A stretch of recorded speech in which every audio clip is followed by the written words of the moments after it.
Mga ka-surprise, natatandaan niyo po yung pusa ko na nawala. So, mga 1 month na po siyang nawawala. And hanggang ngayon po, wala pa rin po siya. Pero ayan po, ito po yung pusa kong si Chuva. And nakakatuwa po kasi bago po mawala yung isa kong pusa, ang pangalan po nun is si Frankie. Ayan. Bago po siya mawala, na-videohan ko po siya. So, ayun, sana naman po ito si Chuva, hindi po siya mawala. Pero, ayan po, mawala man po siya or sa hindi, gusto ko lang po talaga siyang videohan. Ayan. Para may memories.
I think ito na po yung oldest male cat namin. So, territorial po siya. Ayaw ko na maging technical, guys.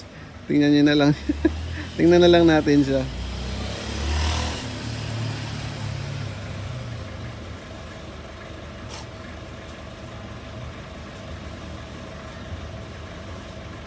Yung po yung nasa likod po, si Charlotte po yan. Ayaw ko na siya muna ipakita kasi I think she's suffering from hair loss. So ayun, comment down below po kung may mga alam kayo tungkol dyan sa hair loss na yan.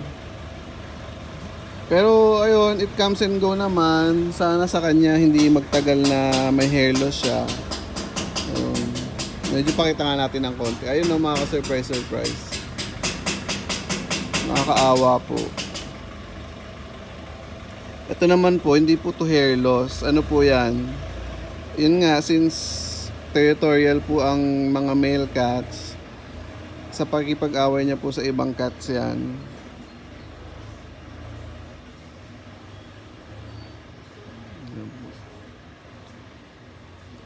O, naka 3 minutes na tayo, Chuva. Puputulin ko na po yung video.